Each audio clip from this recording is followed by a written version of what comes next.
Live-action adaptations shouldn't exist. But because we're clearly not going to stop seeing any of these abominations anytime soon, it is my personal belief that if we are going to have them, then a good live-action reimagining of a film should strive to accomplish certain things, such as respecting the intelligence of the audience in the way that the original film did, staying faithful to the themes and story beats of the source material, embodying the same characters and the aesthetic, and all of this while making just enough changes to justify its existence. When making a live-action adaptation of a beloved animated film, its creators are often faced with two decisions.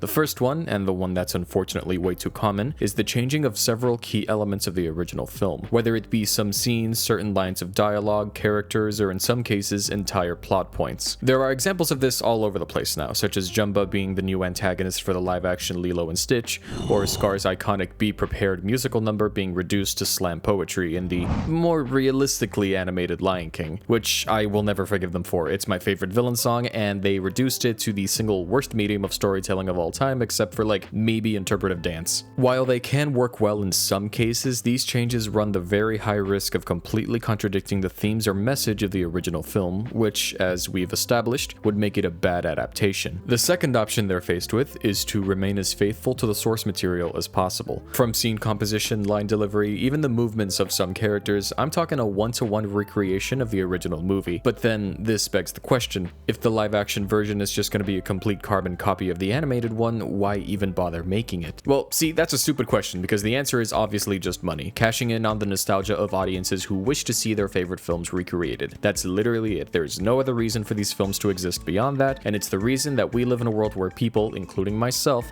will unironically say, "Oh, it's Disney. It's gonna suck." But thankfully, it isn't the mouse we're talking about today. It is this sort of live-action paradox that makes these films inherently flawed from their conception. You either run the risk of disrespecting the original work that had no need to be touched, or you simply create a copy of it that is slightly worse strictly because of the medium it's being developed in. So, with all this having been said, is the live-action How to Train Your Dragon any good? Yeah, it's pretty fire. I had a pretty good time watching this in theaters, but that is mostly due to the fact that the original 2010 movie is an absolute masterpiece and one of the greatest franchises to come out in recent times. So here we are, 15 years later, with a live action that clearly opted for the second of the two choices that I described earlier. If the original is peak and you remain faithful, the adaptation is going to be peak. That's just mathematics. That's just how good How to Train Your Dragon is, and it also really helps to have the director of the original directing this one. The live action is not perfect by any means. There were a few decisions that left me a little confused and did make a few plot points worse, but we'll get into those. If you couldn't already tell, this video will have spoilers. I'd like to first praise what these people did because, man, this film is big. The way size is conveyed in some of the establishing shots and flight scenes is masterful, especially because this sense of scale is, no pun intended, a huge part of the original film's identity. The iconic test flight scene, for example, is adapted really well, with the awesome sweeping shots, much like the original, of Hiccup and Toothless speeding past these ocean waves and under rocky arches. It really is the kind of movie that's made to watch in a theater, but part of this grandeur is also due to how well the set pieces are adapted from the art style of the original. The arena, the Grand Hall, Hiccup's house, every setting captures the aesthetic of these films perfectly, down to the tiniest details, of which there were a lot of that I really appreciated. The helmet designs on the side characters, for example, are exactly as they were before. The scar on Hiccup's chin is visible at all times, which was awesome to see. I mean, the costume designer had bills to pay, like they knocked it out of the park. Transferring that sort of art style that you don't think would look good in real life and actually making it look good is very respectable. Like that has to be applauded. And those little details bleed into the script as well, with certain dragons being mentioned that weren't talked about in the original film, like the Skrill. And speaking of the dragons, holy hell did they do a good job with these things. Hang on, before I continue, I need to let you know my favorite dragon is a Hakatu, specifically the exotic one. If you know, you know. That is how big of a fan I am of this series. I was actually kind of shocked at how well all of the dragon designs transferred to live action, from the sound design to the way that they moved, their abilities, like how the Gronkle enjoys eating rocks and Toothless's cat-like personality. I do legitimately believe that the dragons were one of the best parts of the movie, but the craziest part for me was that I could spot some species that were never even included in the first film. Like, I saw a Rumblehorn during Hiccup's first visit to the dragon nest, and I think I even caught a glimpse of a Threadtail, though it might have just been a Zippleback in a weird position. I don't know. Funny enough, one of my biggest issues is actually Toothless, but it isn't exactly in the way he's designed or acts, rather it's an issue with the pacing and the comedy direction portion of the movie, which I'll get into in just a second. And all of this punctuated by the iconic score that, yeah, in some cases kind of carries the movie, both this one and the original, but it's just that good. Pretty much all of the actors did a great job too. The casting for this film was seriously well done, especially Jared Butler reprising his original role as Stoic, which is probably the single best casting decision I've ever seen in a live action. It's the kind of acting where you know that the actor is having the time of his life, and it had me smiling really stupidly whenever he was on screen. Everyone else did really good too, Hiccup especially. Sure, he may not have his little dweebazoid voice that we all know and love, but Mason Thames did a pretty damn good job at embodying the awkward charisma of the original character. Nico Parker as Astrid was fine. I feel like she was a little too stoic at times, but she didn't do bad by any means, though she was probably the weakest member of the cast. Of course, the side characters were great, and they received a lot more dialogue in this movie than they had in the original, which is something that I really appreciated, which is where we're gonna start getting into some of the major differences in the two versions. A sort of gripe that I always had with the first film was that at times the side characters felt like mostly comic relief. Yes, they still had their personalities fleshed out for the most part, but there was definitely more that could have been done. Watching the live action, I got the sense that the director kind of agreed with that sentiment, as there's a bit more background for each of them that fleshes them out much more as characters, like how Rough Nut and Tough Nut have failed the dragon training like 4 times. There's a subplot with Snotloud where he's like really insecure and wants to make his father proud, which I think fits really well with his character, and even Astrid receives a proper backstory that lends more context as to why she wishes to be the top dragon trainer. There's even a little more depth as to why everyone dislikes Hiccup apart from just being the village failure, which is, oddly enough, nepotism. I feel like that's actually a really logical angle to approach it from. He is the chief's son, after all. It makes sense that the other teenagers would resent him for that kind of privilege, especially since he seems to screw up all the time and basically only get away with like an insult or something. And this is all written in a way that doesn't really interrupt the flow of the main story, which is still just as good as it was back in the day. But now is when we start getting into some of the less than stellar aspects of the adaptation. While the film is a pretty one-to-one reimagining of the original, there are a handful of tiny details that only the most insane, schizophrenic fans of the movies would notice. Stuff like how the dragon nip is replaced with dandelions, which all dragons just happen to be allergic to for whatever reason.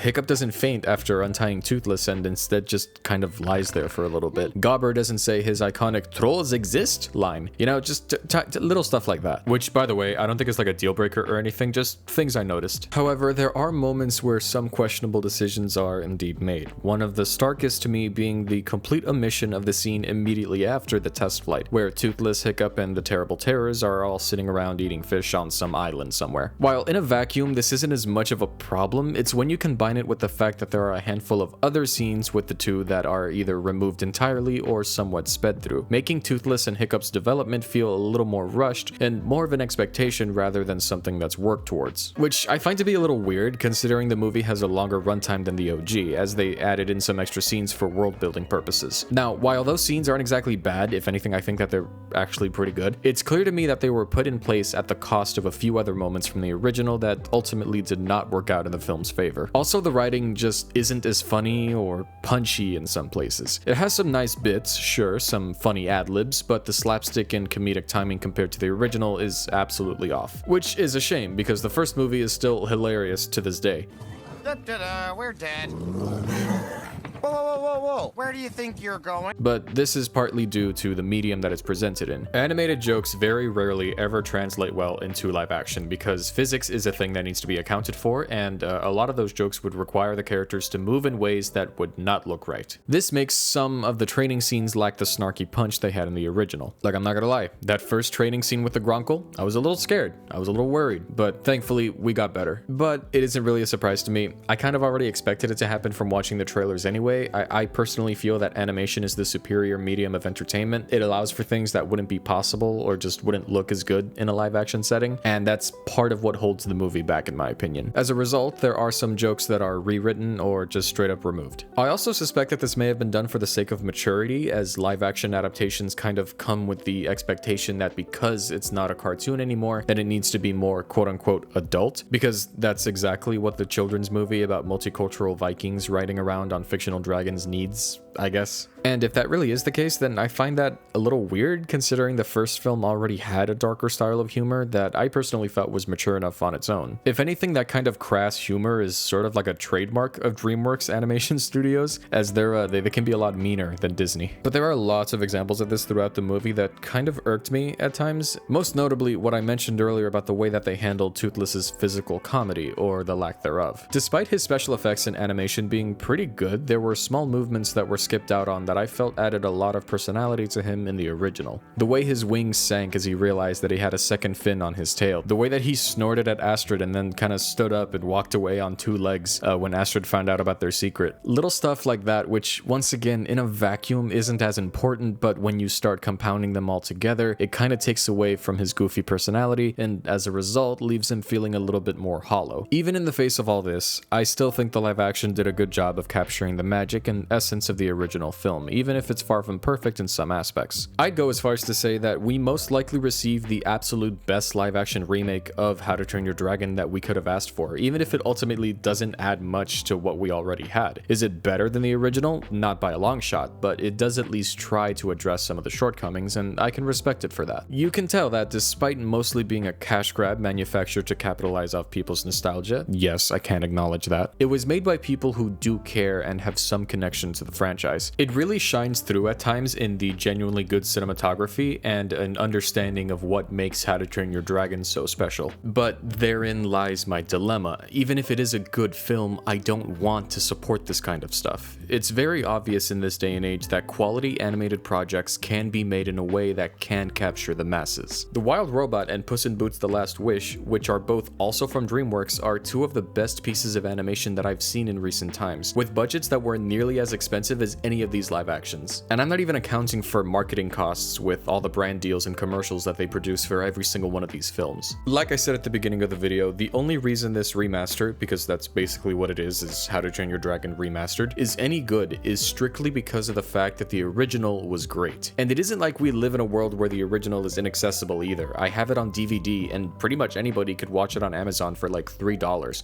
Just rent it. These live actions would not exist without the success of the original animated masterpieces that they're so shamelessly riding the coattails of. It baffles me that studios are so obsessed and borderline desperate to just refuse to greenlight more original IPs. They clearly understand how good these movies are, so instead of trying to make more original works with legitimately talented people, they'd rather opt for the easy way out and simply copy-paste. It's lazy, it's uninspired, and listen, I know it's a business. I understand that throwing away money on movies for the sake of originality isn't always a good thing. Yes, animation takes time, it requires much more effort and a specialized skill set, and it's simply harder to produce across all fronts. But maybe, just maybe, if Hollywood got its head out of its ass and started treating the animation industry with the respect that it deserves, these projects would have a much better chance at making it into the mainstream. I know it's pointed to a lot when having these conversations, but Spider-Verse took years to produce and completely changed the landscape of animation as we know it. So even if I can look at this new How to Train Your Dragon movie and acknowledge what it tried to do, I can also very much understand that at the end of the day, it really doesn't offer anything besides a decent time at the movie theater. The original film is still talked about today and will continue to be revered by people for years to come. Whereas by this time next year, the live action will only be remembered by the greedy executives who wish to follow its example to make a quick buck. Which I feel is the worst possible fate for any project. Not to be hated,